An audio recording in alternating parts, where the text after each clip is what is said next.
طيب, as you remember, in previous lessons we started talking about relative clause, and we have already defined what is a clause, what is a relative clause, what are relative pronouns. We have already talked also about dependent and independent clauses.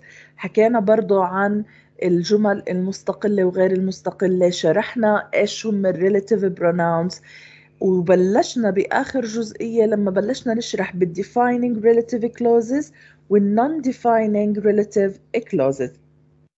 طيب, احنا قلنا انه relative clause او بنقدر نسميه مسمى تاني اللي هو adjective clause. اذا احنا عندنا مسميين for this structure: relative clause, adjective clause, divided into two types. بنقسمه لقسمين: defining relative clause non-defining relative clause. يعني أنا عندي two types of relative clauses: defining و non-defining. هلا, in order to differentiate between both types، حتى يكون عندك القدرة إنك أنت تفرق ما بين التو types هدول التنتين, you need to know what are the differences between these two types. okay? إذا أنت بحاجة إنك أنت تفرق ما بين هدول التو types. أول شي بدك تعرفه إنه بالdefining relative clauses إحنا شو بنعمل؟ أول شي بنحكي عن المين information. يعني هلأ هو بيعطينا only main information، المعلومة الرئيسية. تمام؟ أما بالنسبة لل-non-defining relative clauses فهو it gives extra information، بيعطينا extra information. يعني بيكون في عندي essential information وفي عندي extra information. تمام؟ هاي الextra information usually comes between ايش؟ between commas. عادة بتيجي بين فواصل. إذا defining relative clause introduces what? introduces main information. هو بيعرف لنا main information. أما non-defining relative clause introduces extra information. بعطينا إيش؟ extra information، معلومة زيادة. هلا شغله كتير مهمه لافرق بين defining non-defining.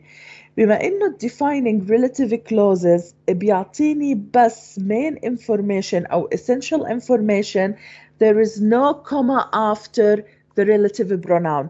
يعني ما في فاصله، الفاصله لا توضع. the comma shouldn't be replaced. الكوما ما بتنحط ابدا بعد relative pronoun.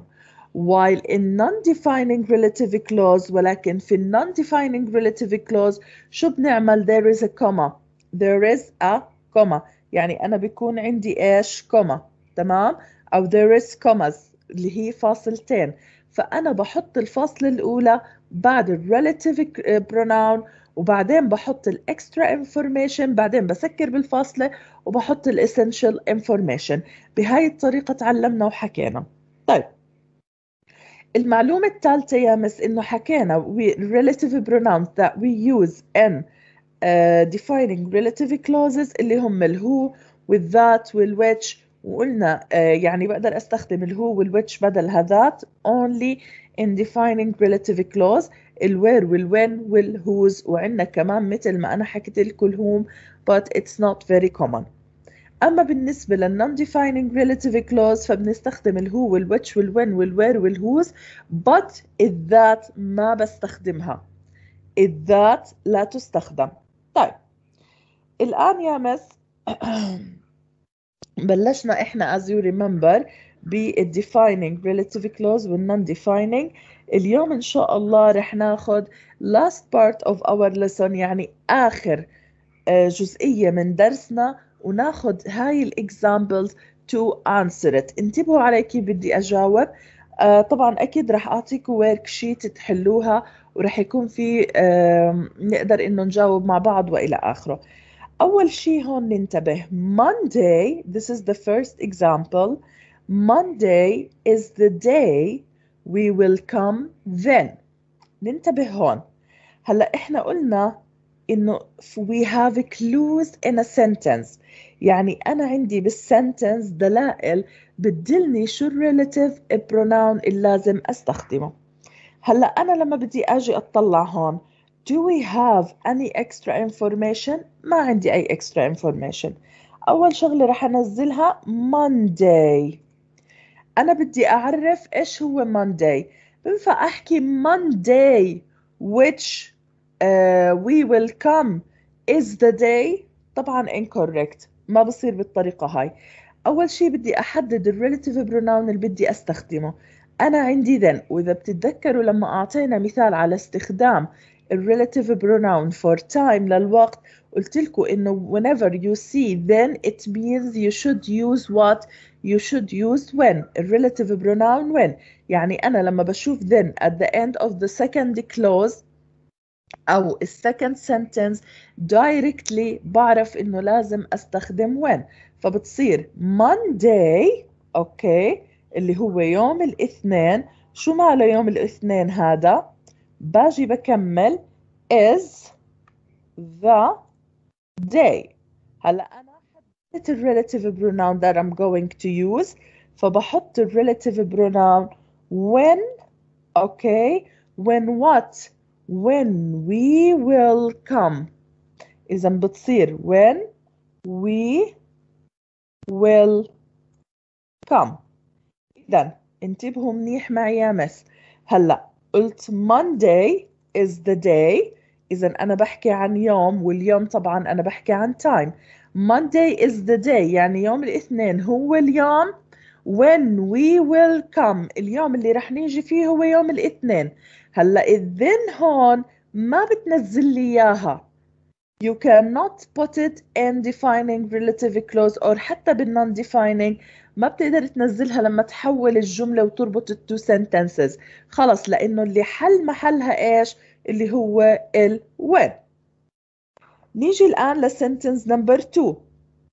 sentence number 2 بحكي لنا the city was beautiful. We spent our vacation there. هلا شو بدك تحكي لي أنت؟ طب بنفع أحكي the city was beautiful، وطبعا أنا عندي هون if you have noticed we have إيش؟ عنا there، وأنا سبق وحكيت إنه there للمكان. إذا هم متفقين إنه we are going to use the relative pronoun where.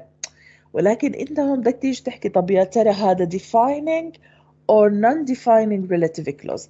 بطلع أنا عندي هون the city، إذا أنا I'm going to introduce the city. عندي هون معلومة was beautiful. دايما المعلومة اللي بتيجي بسنتنس نمبر 1 بتكون ايش؟ بتكون الاسينشال information. الاسينشال information يعني المعلومة الأساسية. We spent our vacation there. This is the extra information. كيف بدي أبلش فيها؟ بدي أبلش أحكي إنه sorry the city. أوكي هون أنا عندي بوقف وبختار الريلاتيف بروناون المناسب. عندي هون there، إذا بدي أستخدم إيش؟ where. طيب أنا حطيت الwhere. هلا أنا هون بما إنه عندي extra information I'm going to use what؟ non-defining relative clause. So we put comma. بعد ما أحط الكوما باخد الextra information وبحطها between commas. We spent our vacation. بكمل there of course not، بوقف وبحط الكومة الثانية was beautiful.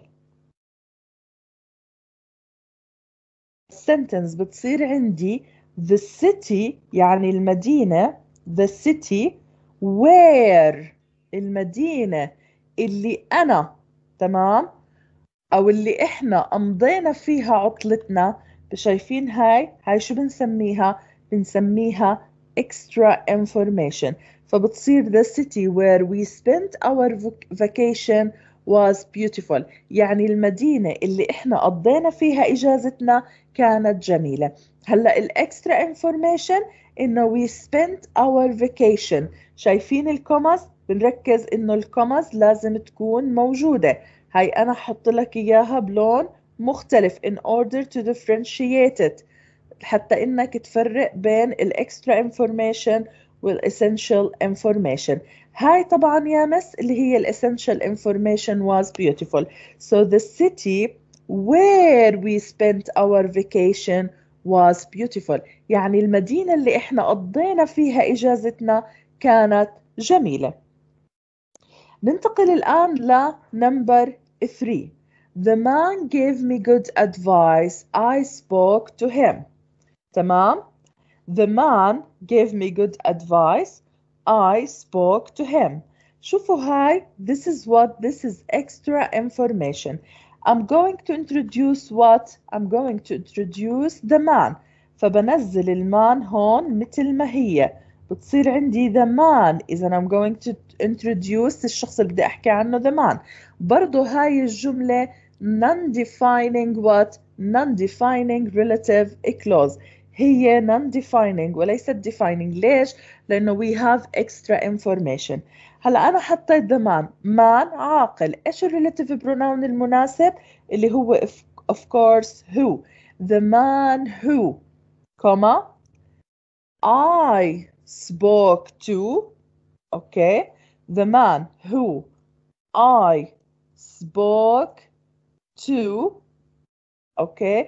يعني الرجل اللي انا تحدثت له او I spoke to him بتصير برضه، ولكن الافضل بما انه انا استخدمت هو ما بحطها، فبحكي the man who I spoke to. الشخص اللي انا تحدثت له gave me good advice. اوكي. شوفوا هون نرجع للجملة مرة تانية نشوف انا كيف حليتها. بلشت أنا هون بذمان، حطيت الريلاتيف بروناون المناسب اللي هو إيش؟ هو. ليش استخدمت هو؟ لأنه ذمان عاقل. I'm going to introduce. بلشت هون حطيت بعد الهو مباشرة اللي هو طبعا الكوما. ليش حطيت الكوما؟ لأنه between comma I'm going to put what? الإكسترا information. الإكسترا information دايما بتيجي بالسكند كلوز وليس الفيرست كلوز. هاي شغلة لازم ننتبه لها. إذا أنا عندي بتيجي الإيش؟ بتيجي بالسكند كلوز، فبتصير the man who I spoke to gave me good advice. Gave me good advice. This is the essential information. هاي between commas هاي هي الإكسترا information. طيب ننتقل للمثال اللي وراه. I returned the money I had borrowed it from my roommate. طيب هلا أنا هون ما بدي أحكي عن I. تمام. مش هو البروناون اللي أنا بدي أعرفه، ولكن I'm going to talk about the money. طيب بما إنه أنا هون ما عندي information, so this is ما عندي extra information, so this is what defining relative clause. يعني ما في extra information نهائيا. فأنا هون عندي هي الessential information إنه هاي المصاري I had borrowed it from my roommate.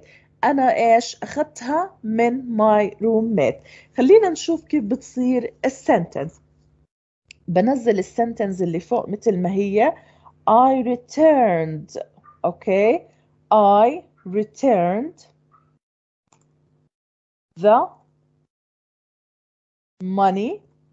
هلأ بدي أدور على الريلاتيف بروناون المناسب. إيش هو الريلاتيف بروناون المناسب؟ Of course بنحكي عن الماني، والماني think فبتصير which I had borrowed from my roommate. From my roommate. حتسألوني يا مس وين الإت رحتي فيها؟ الإت حط لي إياها حتى يوضح لي إنها بتعود على الماني مش عني أنا بحكي عن الماني اللي أنا استلفته من ماي رومميت، من زميلي بالغرفة. فأنا هون الإت ما بنزلها، الإت ما بتنزل، ولكن شو اللي بينزل؟ باقي السنتنس. فأنا حذفتها لأني استخدمت بدلها إيش؟ الويتش. والويتش هون يا مس إجت without commas. ما في commas نهائيا لأنه إحنا بنحكي عن defining relative clause، فما بيعطيني بس essential information اللي هو عن إيش؟ عن الماني. إنه the money المال اللي أنا اقترضته أو استلفته من زميلي. تمام؟ إذا أنا عم بحكي عن الماني اللي I had borrowed from my roommate، استلفته من زميلي بالغرفة. طيب الآن last example هون، شوف شو بحكي لنا.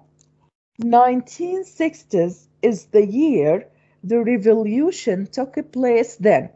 1960 هي السنة اللي إيش الrevolution took place then. تمام؟ أنا I'm going to introduce what 1960s. أوكي؟ فباجي بحكي هل بنفع أحكي 1960s is the year when the revolution took place، ولا بحكي 1960s when the revolution took place is the year؟ Which one is correct? Of course الأولى. أنا بدي أحكي هون عندي أنا is the year. طب which year؟ شو السنة اللي بتحكي عنها؟ فأنا ما عندي هون extra information. هاي مش essential information، ما أعطاني essential information. هاي ال essential information كانت this is the essential information. فبتنزل السنتنس بتصير 1960s okay is the year when the revolution